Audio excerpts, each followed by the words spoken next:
Delilah's new toy. She likes when you can pull it, and that.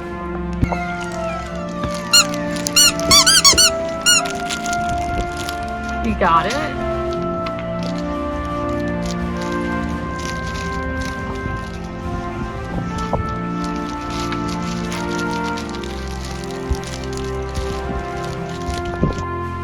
I'm for real laying on the floor with my cats in the sun.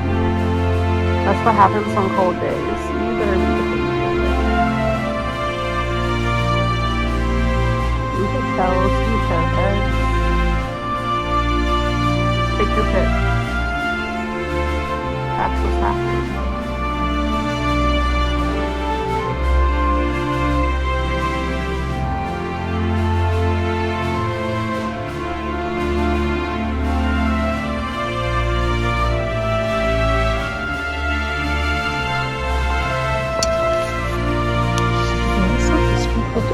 I did not expect to see that target.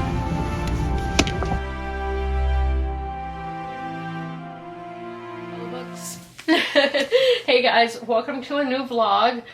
There's no theme this week. We're gonna be reading my nonfiction picks, so I guess this could be a nonfiction reading vlog for y'all. I'm still fighting the pollen. I'm like at the end of it where I'm just coughing up a bunch of stuff, but like I feel like I'm drowning.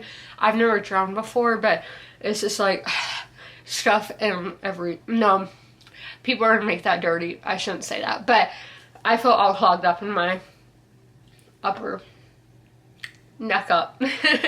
Bear with me because doing my video today, my sit down video, doing my TikTok, I was like pause while recording because I had to take a breather. Now let's look at the books that I'm reading this month or this week. In the morning, I'm reading devotions, the selected poems of Mary Oliver. Did not get to this today. I am like 70-something% into it. Our main focus is Leonardo da Vinci by Walter Isaacson. You can't get any more blunt than that. This is a biography on Leonardo da Vinci. I am on chapter 16. I think that's like 30-some% of the way to the book, maybe 40. I don't know. Numbers aren't my thing. My mood read is The Last House on the Street by Diane Chamberlain. I have hit the halfway point in this, so I can read more of the blurb. 1965, growing up in a well-to-do town of Roundtown, North Carolina, Ellie Hockley was raised to be a certain type of proper Southern lady. Enrolled in college and all but engaged to a bank manager, Ellie isn't as committed to her expected future as her family believes. She's chosen to spend her summer break as a volunteer helping to register Black voters. As Ellie follows her ideals, fighting for civil rights of the marginalized, her scandalized parents scorn her efforts and her neighbors reveal their prejudices. That's not right how I said that. And when she loses her heart to a fellow volunteer, Ellie discovers the frightening true nature of the people living around town. Also, there's a modern plotline in 2010 of a young woman who has moved into a new house in a newly constructed neighborhood. Lastly, my mood read. I am about like 80% into this. This is Wayward by Chuck Wendig, showing how society comes back after something catastrophic. There only being a couple, I forget how many million people are in America. I think only like 2% of the population survived this pandemic, and that's how we build back after that. And those are the books that I am going to be focusing on in this vlog. I got to 57% of the way into Leonardo da Vinci. I just read the chapter about the Last Supper, which is one of his works that I've seen.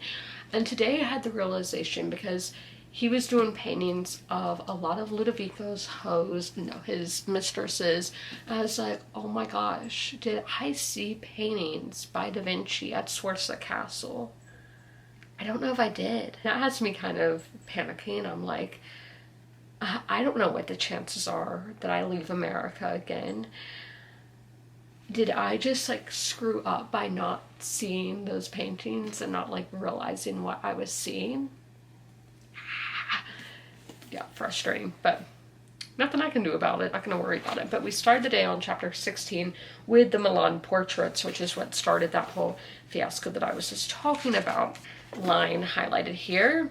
What most distinguishes the face as a Leonardo creation is the sense that this is an emotion-laden real person with inner thoughts and a whiff of melancholy, whose motions of the mind are about to trigger a movement of the lips. Talking about this one, which is Portrait of Musician, and that is so true about his works, that you can just feel like you can really...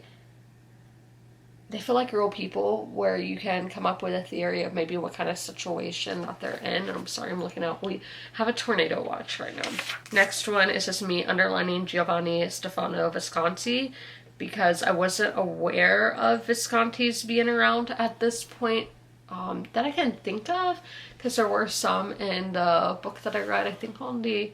No, it was about Game of Thrones, and some characters could have been inspired by some Visconti women. I want to look up Giovanni, but I love this one. This is probably my favorite Leonardo painting, which is the Lady with an Ermine. I feel like I might have seen this. I need to go look later at my photos for Milan to see it. This might not even be in Milan, guys. This could be somewhere else. But it looks very familiar, but I do really, really like that one. Again, she was one of the mistresses of Ludovico. This one as well. A lot of people don't like this painting, apparently. But again, I like it. I like seeing these women during the Renaissance. But this is where it gets really fascinating. We had this painting right here that was found in, I think, 1998. It went out for auction in Manhattan. They described it as an early 19th century German, as a work of an early 19th century German painter who was imitating the style of the Italian Renaissance. But now we think this was one of the works of Leonardo. There needs to be a movie made about this. This was fascinating. Like, this guy was taking this paint everywhere. They were doing carbon dating on it. And then we talked about in last week's vlog, in the picture of Ginevra da Vinci, there you can see Leonardo's thumbprints or fingerprints on the painting, because he was just like holding onto it when he was painting, I guess. They compared those fingerprints to ones that could be seen on the portrait of a young fiancée, also known as La Bella Principessa. Sorry if I'm mispronouncing that, I probably am. That they compared it, and there were similarities between the thumbprints on each painting. That's what leads them to believe that this is actually a work of Leonardo. But it was so fascinating reading that section in chapter 16. The chapter 17, which is the science of art, and you never think about it because you think artsy people, you don't think that they like math and science and all that kind of thing, but there is a science of art. The relative merit of painting in comparison to the other forms of art. Yeah, they would have debates of painting against sculptures, whatever, what they think is the best form of art. So this says the relative merit of painting in comparison to other forms of art and craft has been debated since the dawn of the Renaissance, with a seriousness that transcended our current day debate of such things as, say, the merit of television versus cinema. So I thought that was kind of funny. And this is one that has me thinking a lot. This is my last tab, I'm just confirming. And again, it's in the Science of Art chapter. Like his love of art and science, his ability to both observe and imagine were interwoven to become the warp and woof of his genius. He had a combinatory creativity, combining, the two, art and science. And that is something where I've never really seen depicted of being what I would call a dreamer, being that more artistic person, but also having a logical mind. Because he had a lot of fantasy of how he would do things, just fantastical work, but also was a very logical person. And that's something that I've only struggled with, where I'm like, with my books, I like things to be logical. I like there to be a plan. I like everything to be worked out, and a rhyme and a reason for things. But at the same time, I am definitely a dreamer. I'm looking, because like you look up at the world, that there's so much mystery and magic in this world, where I'm like, I don't know what you would consider me, because I'm a logical person, but I'm a dreamer at the same time. And in the book Practical Magic with the two sisters, that was where there was a lot of confusion of who do I relate to more, but I guess realist might be the other kind of what would be the opposite, just of the two characters, where I was like, I don't know who I fall more in line with, just of how they were described in the book. And this just said, you can be both. You can be both. It is okay. So that is all from Leonardo da Vinci. St. Patrick's Day, I do have my green on. This is from Foxtail's bookstore in Marion, South Carolina. I recommend visiting Gwen and her dog Chamber. I can't remember if it's Chambers or Chamber, but they're great. Definitely recommend. They have new and used books and like stationery stuff too. They're amazing. Definitely recommend if you're in the PD region of South Carolina, or if you're going to Myrtle Beach, because it's on the way to Myrtle Beach if you're driving there. But I got to the 77% mark in Devotions by Mary Oliver, so I would just like to share a poem with y'all. That's what I'm doing like every quarter of the way. The last poem I marked is called The Sun, because we love the sun, if you can't tell. And I'm going to read it to y'all. Have you ever seen anything in your life more wonderful than the way the sun every evening, relaxed and easy, floats towards the horizon, and into the clouds or the hills or the rumbled sea is gone? How it slides again out of the blackness every morning on the other side of the world, like a red flower, streaming upward on its heavenly oils, say on a morning in early summer, as its perfect imperial distance. And have you ever felt for anything such wild love? Do you think there's anywhere in any language a word billowing enough for the pleasure that fills you as the sun reaches out, as it warms you, as you stand there empty-handed? Or have you too turned from this world? Or have you too gone crazy for power, for things? Always appreciate the little things in life, like the sun. That's actually a really big thing, but not enough people appreciate it. So that is my update on Devotions by Mary Oliver, with Delilah with her new squeaky toy in the background. I have gotten to 73% into the way of Leonardo da Vinci. I don't think that's proper grammar there. I read 80 some pages. I think it was 87 pages in here today.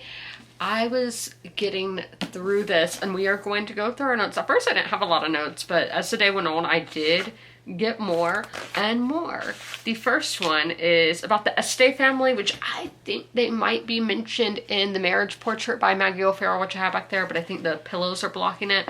And it says, the Este family, the richest and oldest noble clan in Italy at the time. I am curious about their beginnings and how they started up. I made note of that just to do some research, but I would love Isabella d'Este as a character in a show. I want a good show on Leonardo da Vinci. If I remember correctly, somebody was making one. I don't know if it was the creator of the Medici series that I love. That's on Netflix, or was on Netflix. It's on Prime now. I feel like it was the creator of that show, and if it is, yes, give me. But Isabella d'Este would be a really fun character. On that, in my opinion. Next, we have Saint Anne, who is the mother of Mary. I did not know the mother of Mary's name or anything like that. I had never heard of her.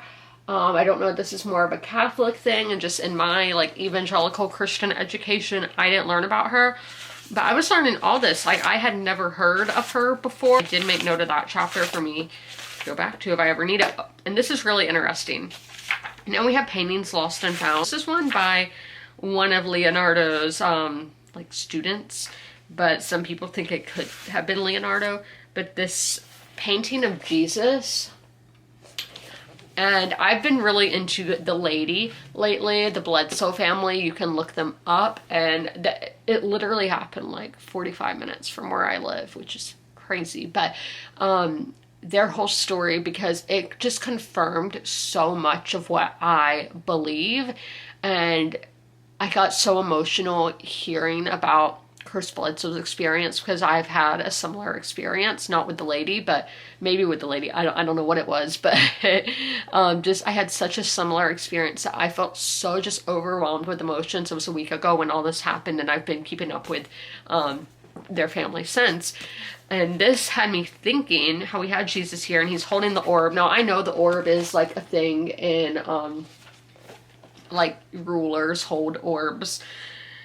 I just thought this was fascinating because I think he looks very feminine there, and I don't remember, is this supposed to be the Holy Spirit? But I found all that to be very interesting. And the way this orb is painted is very different than an orb would typically be presented. So that painting was really fascinating. And then we get to chapter 23, which is all about Cesare Borgia. I know a lot of people who love the Renaissance. Cesare Borgia is one of their favorite figures. I think, no, I don't want to say just because like a hot guy played him on a TV show. That guy is very good looking. He looks like Austin Matthews. Yeah, we're throwing that out there because I've felt that for a long time. I never finished the Borgia show because I suck at watching TV, but he is brutal. I made note of this, that he forged an alliance with the French, and he was with King Louis XII marching into Milan in 1499. I didn't know he was part of that, so I made note of that. And then in this one again would make good television. For 3 months during the winter of 1502 to 03, as if in a historical fantasy movie, 3 of the most fascinating figures of the Renaissance, a brutal and power-crazed son of a pope, that being Borgia, a sly and immoral writer diplomat, that being Machiavelli, and then a dazzling painter yearning to be an engineer, Leonardo, were holed up in a tiny fortified walled town that was approximately 5 blocks wide and 8 blocks long, that being Imola. And we have a map that Leonardo did of Imola, but them all being like locked in there. I would love to like see that, read that. I think that'd be a lot of fun. And this is just showing how brutal Cesare Borgia is. In December 1502, Cesare Borgia committed a typical act of brutality. He had empowered a deputy, Ramiro de Lorca, to tyrannize Cesena and the surrounding territories with unremitting cruelty and gruesome slaughter to intimidate the populace. But once Ramiro had inspired enough fear, Borgia realized that it would be useful to sacrifice him. The day after Christmas, he had Ramiro brought to the central square in Cesena and sliced in two.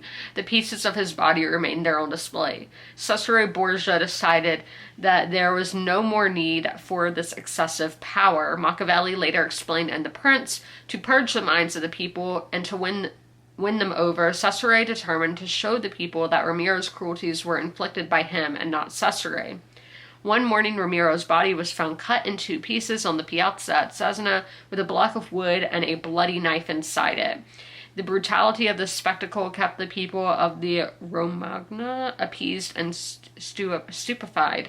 The coldness of Borgia's brutality impressed Machiavelli, who called it an example that deserves close study and imitation by others. Just insane. There's a lot more in here. That's just the one where I was like, I gotta make note of this because this is wild. Now we go into chapter 24, the hydraulic engineer. Let's just start here. Milan's waterworks had existed for centuries, even before the Romans built their famed aqueducts in the Po Valley around 200 BC. The flow of water each spring from the melting snow of the Alps was carefully managed in accordance with the rules devised by ancient tribes to create controlled floods for the grain fields. Irrigation networks were created and canals were built that both channeled water and facilitated barge shipping. I had no idea people in Europe were doing that before the Romans. No idea. But basically, Leonardo, he had spent his time in Milan, and now he was back in his hometown in Florence and wanting to bring some of that stuff, like that hydraulic stuff, back to Florence and to Tuscany. And lastly, or not lastly, but in that chapter, sometimes fantasies are paths to reality. It's talking about how some people are like, that was one of Leonardo's flaws, is that he dreamed too big. But a lot of these things that he dreamed of, envisioned for the future, often came to pass and even took a few centuries. That being scuba gear, flying machines, and helicopters now exist. Suction pumps now drain swamps. Along the route of the canal that Leonardo drew, there's now a major highway. All these things he envisioned did come to be.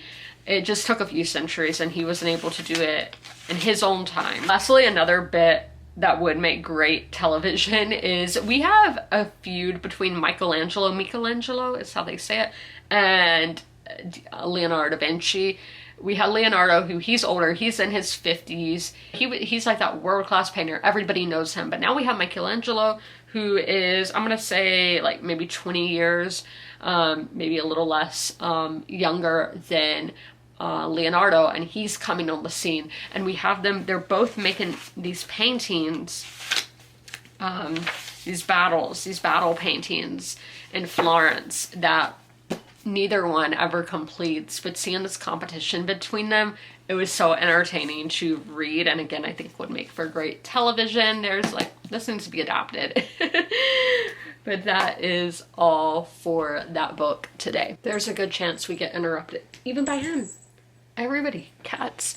And my dad just got home from a baseball game, and he might interrupt me because he already interrupted my reading time. But I'm here to give my 75% update in The Last House on the Street by Diane Chamberlain. And I don't understand the motives of the characters in the modern plotline. I don't get why they're keeping things from one another, because it's basically where this house was built. People call it haunted, I will say. Just the history of the land around where this house was built. I'm like, okay, why didn't the dad or the husband just like tell Ellie about it? Like, or not Ellie, Kayla. I don't understand, like, if I knew somebody who was building a house in kind of a suspect area, I would say something about it. If it was like somebody, especially my partner or child, like, I do not understand why everybody is just keeping things from one another. I'm like, why didn't you just tell anybody ahead of time before it hit the fan, if you get what I'm saying? The whole one of the plot points that happens in the modern timeline, just lacking a lot of logic with the character of Kayla, with everything you've been going through. Why did you let this happen? Yeah, lacking logic. And the next one is the reasoning of, this is going back to our 1960s plotline of why does Ellie get involved with Scope, that is to help Black people get registered to vote. I think that her reasoning for getting involved in this organization does make a lot of sense. I just wish, what? That was my dad telling me some stuff, but I can't hear him because the door's shut, so. But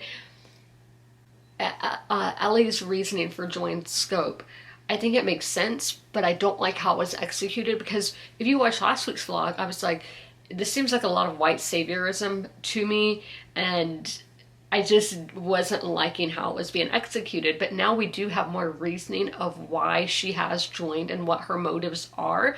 I just wish all of that would have been explained earlier in the book, because it would have made the character of Ellie more likable and more easy to root for. Then I have another theory on who our scary woman, who our villain might be in our modern day timeline. Not gonna say, because that would be a major spoiler at this point.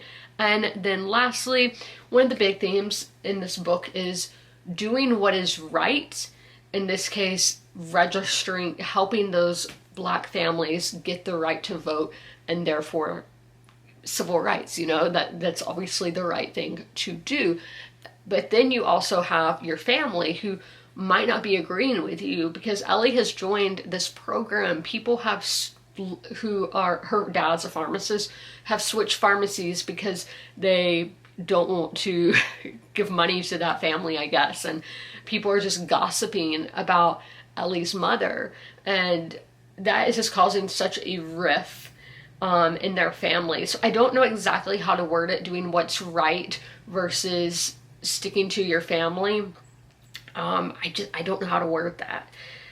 And that is probably definitely, as I've always told y'all, I am so blessed that my close family has the same like political beliefs and everything as me, and that they wouldn't like cut me out because of political beliefs. At least I don't think they would, because as I said, we had the same political beliefs. But yeah, I think a lot of people can relate to Ellie's situation of just that division because of beliefs. All for The Last House on the Street today. Our next update will be when we finish the book. I think I'm at 76% is what it said, but only as numbers. I'm not a numbers person. Leonardo might have been numbers and also artsy. I'm just an artsy literary person, not a number person. Okay, once I actually pressed record, it's not that bad, but it is Wednesday. I have a movie update, and then I bought a book today. I'm going to show you all that. But my movie update, I watched Edward Scissorhands, and I am a Johnny Depp hater, so this took a lot for me to watch. This one I gave a 3.25. You can't do 2.5 on Letterboxd, so it went in as a 3-star. I liked it. It made me laugh, and I loved all the characters. Just campy, funny, really funny. I laughed a lot during this movie, but I also like felt like the mom character, I think her name was it Peg or Pam? It was something with a P. But like, I loved her and think everybody needs to be like her, how she just took Edward into their family, didn't judge him. I loved that. I loved that. That really made me feel something. I really appreciated her. And then just the aesthetic of the suburbia. Kind of like cutesy. So I'm thinking back how a lot of people, according to the Wikipedia page, like, this is Tim Burton's most personal movie.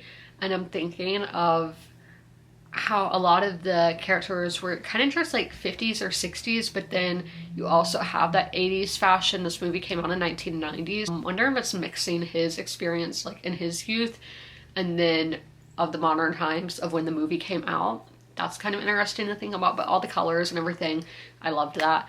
But the thing is, it's just with his movies, we get a lot of the same stuff. Yes, my straw, but we get a lot of the same stuff over and over. If you go to the Wikipedia page, there's literally like a list of his movies of similarities. And my friend said that he thinks that Tim Burton like bounces back a lot to this one and pulls stuff from this movie to put into his other movies. I really thought about Frankenweenie. I'm not gonna go into why, but just the endings of both movies were so similar, but you only said like the witch hunt in his movies, and to me I'm just like, okay, we get it. That's like with Pat Conroy's books. I can never read those books back to back because he uses the same tropes over and over, and I get it, people have what they're good at and they're gonna fall back to that. That's just how the world works. But yeah, 3-star. I liked it. I'm not running to rewatch it anytime soon, but it was a good movie. Next, the book I got today, I just was not expecting to see this book there at the store. And oh, a black cat. But it's a book I've been wanting to read a while. It seems right up my alley, and that is Between Two Fires by Christopher Buehlman, an epic tale of medieval horror. Marquise, you're gonna have to tell me in the comments, what is that movie I watched with the lady? There were several people from Game of Thrones, but the Melisandre from Game of Thrones, her actress was in this movie. Like, I want to write something so bad like that. I just have to do research and get ideas all together before I can write something like that. I forget what that movie's called, but this is like a horror that has the plague. This is a captivating. Okay, that tells you nothing. That is captivating, like, cool. But we had the black sprayed edges, and then we have these end pages. The year is 1348. Thomas, a disgraced knight, has found a young girl alone in a dead Norman village, an orphan of the Black Death, an almost unnerving picture of innocence. She tells Thomas that the plague is only part of a larger cataclysm that has fallen angels under Lucifer are rising in a second war on heaven, and that the world of men has become their battleground. Is it delirium or is it faith? As hell unleashes its wrath, as the true nature of the girl is revealed, Thomas will find himself on a macabre battleground of angels and demons, saints and the risen dead, and in the midst of desperate struggle for nothing less than the soul of a man. But there is a black cat. He has 2 cats and an ancient rescue dog. I think it's the cats who just showed up as they do. Yeah, we love that. I can definitely relate to that. But that is the book that I got today. I've been wanting a while, and I just did not expect to see it there. I did pick up Between Two Fires, and I watched Edward Scissorhands. It's time to do the nightly update. I don't have that many notes coming from Leonardo today, but we are going to go over the few that I have. A lot of today was about anatomy stuff and his dissecting of humans, one of the things he's known for, or cadavers, I should say. They weren't, he didn't kill them to dissect them. They were already dead bodies. And then the chapter I just finished, Leonardo has gone to Rome for the first time, which you would have thought he would have been there before. Like, I thought that. We started on chapter 26. Our first note is coming in chapter 27, and that is about the sanitarian. Could be mispronouncing that, but this is Leonardo is back living in Milan. He goes to this hospital, and that's where he gets the cadavers to dissect. And he meets this 100-year-old man who told him he's never been sick before in any of this. And I just found that all very fascinating, because then once the man passes a few hours later, Leonardo does dissect his body, and we have illustrations of that. But being 100 years old in 1508, think of the things that man had seen. I'm very fascinated by that. My next note is coming from the chapter Anatomy, round 2. And it's just this line saying he was naturally comfortable. This is talking about how a lot of this was seen as a lot of the church-going people were against dissection. And Leonardo saw it. He's like, this is God's gift to us to help us understand ourselves.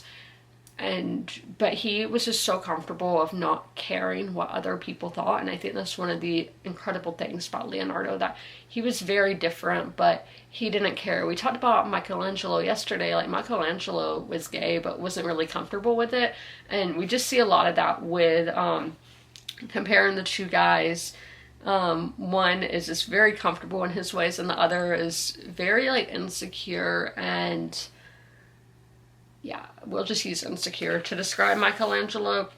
But this line, I just think he was naturally comfortable, perfectly describes Leonardo da Vinci. And we have one more note. This is when he is traveling to Rome, coming from, did he go? Yeah, he left from Milan to Rome in 1513. As he traveled across the mountains, Leonardo looked for fossils. I found some shells in the rocks of the high Apennines. I think that's how you say it, but I could be mispronouncing. And mostly at the rock of La Verna, he recorded. I just love that he was out here looking for little fossils. Picturing people in olden days, in the Renaissance, on their way, traveling, looking for fossils. That's fun. I like that. I read 87 pages in here today. I am at 88% of the way into the book, so it does look like we will be finishing this book tomorrow.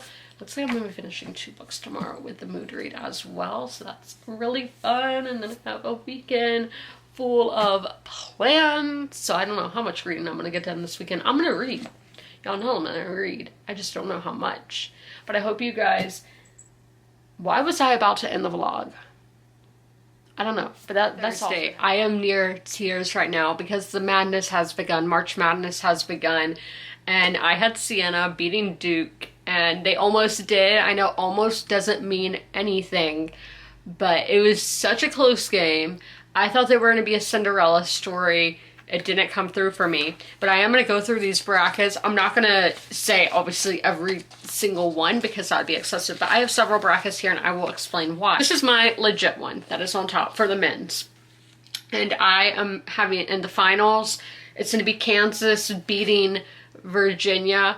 When I make these, just to say, I do have a preference for SEC schools, which I know neither of these are SEC.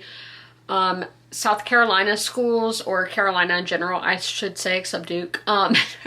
Carolina schools, and then Virginia schools, because that's the states that my family's from. Those are the ones that I kind of am nice to. Kansas UVA is who I'm having in the finals, with Kansas winning. So far, I have more wins than losses right now, so that's good. Thank you, High Point. See, that's where the theory comes. High Point's in North Carolina. They beat Wisconsin. That was an upset. Now, I accidentally printed off 2 brackets, and my dad said some people do make 2 brackets. I didn't know that was a thing, but I was like, I don't want to waste the paper. And then my dad did those like playing games at the bottom, or whatever they're called. He already like fixed all that for me, so I was like, okay, he did all that for me, so I will just make a bracket.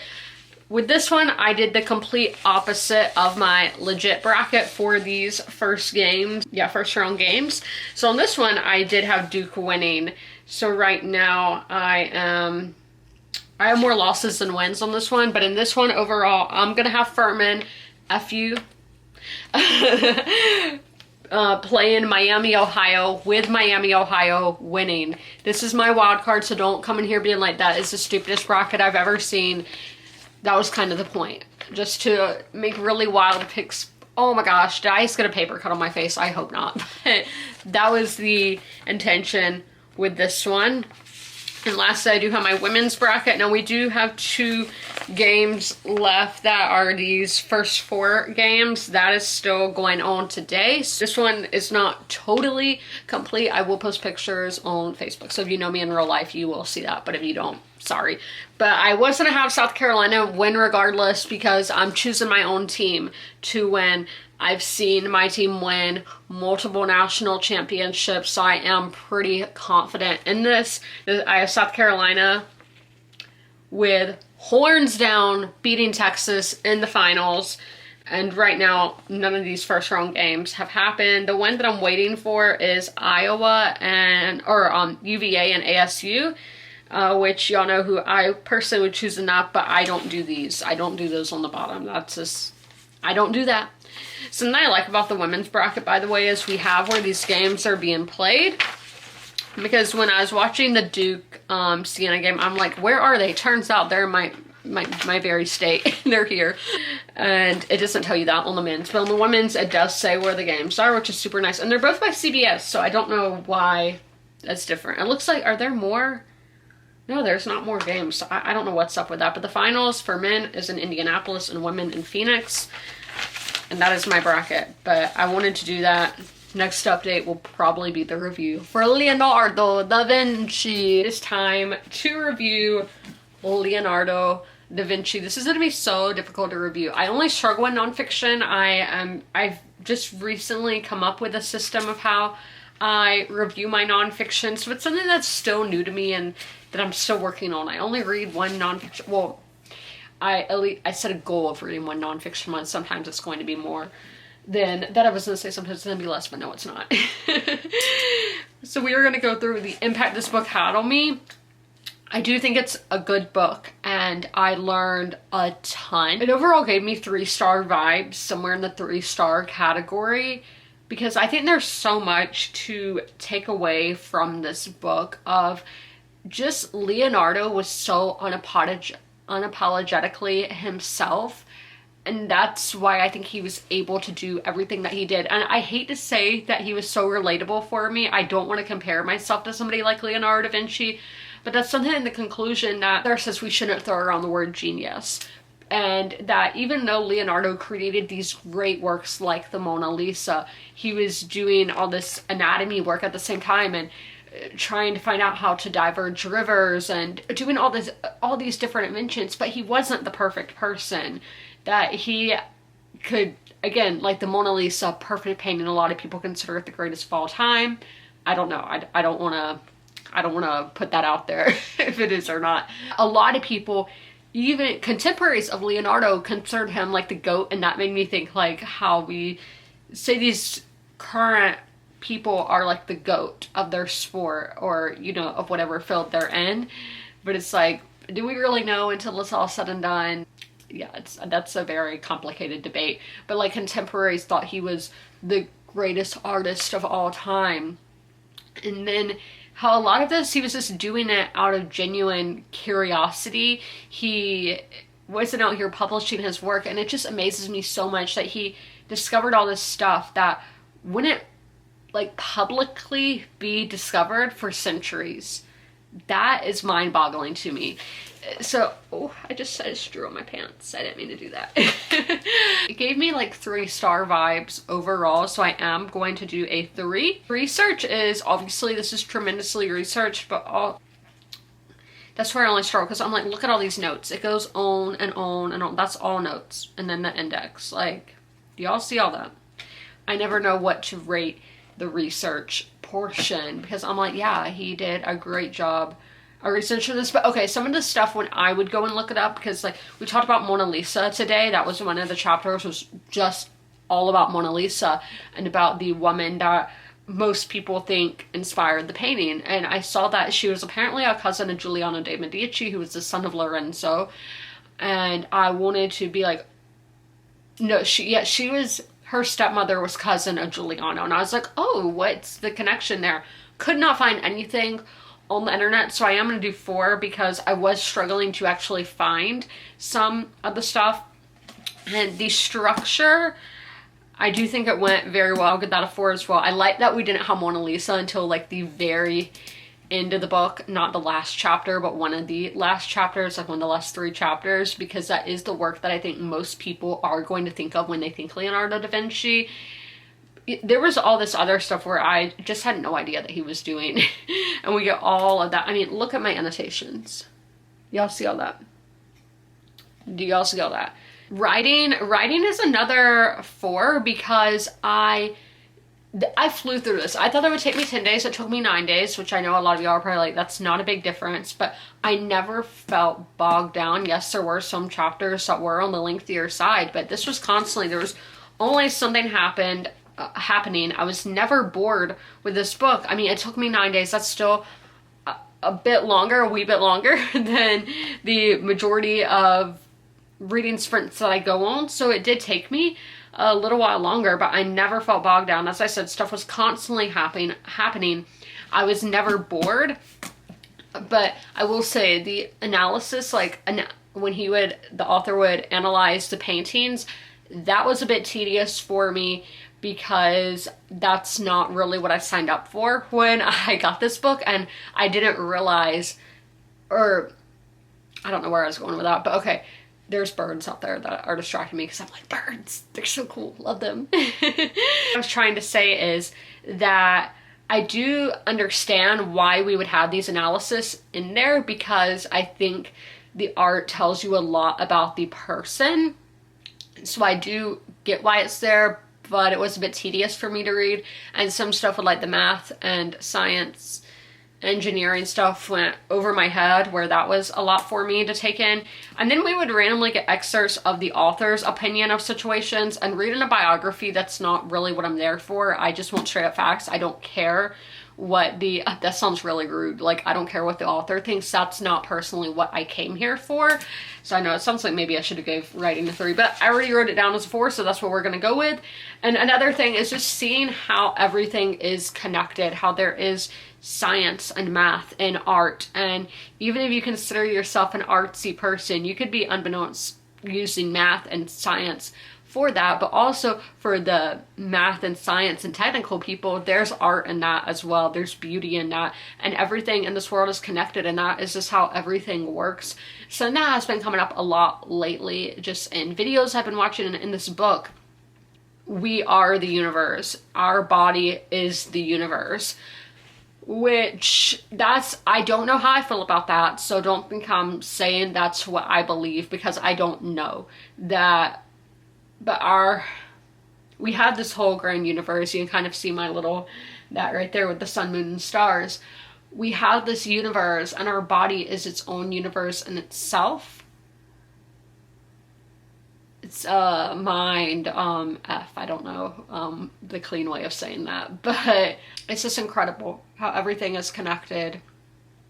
And just like Leonardo himself, he was just so different. He was gay, he was a vegetarian, he was out here dissecting people and animals, and that he was just doing all these very out there things and not caring what other people thought of him. Because as I talked about with Michelangelo, he really cared. He was a very insecure person, somebody who was just himself and doing things their own way. I think that's really empowering. And I honestly, people like Leonardo, innovators, are what push our society forward, even if they're not trying to.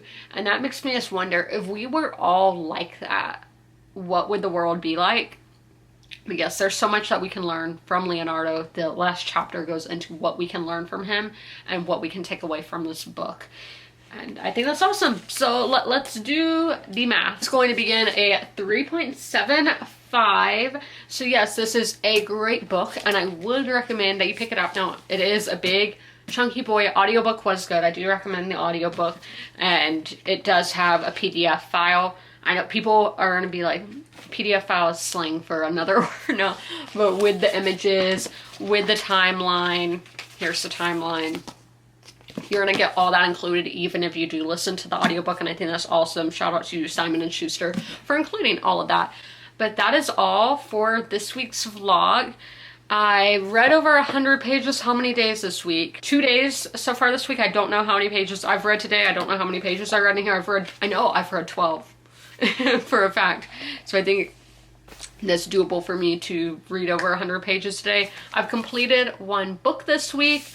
As for next week's vlog, I don't know what we're going to be doing. We're probably going to be focusing on Lavana by Otesha Moshfegh. I am probably going to be finishing The Last House on the Street tonight, so stay tuned to Goodreads and Bookstagram for a review over there.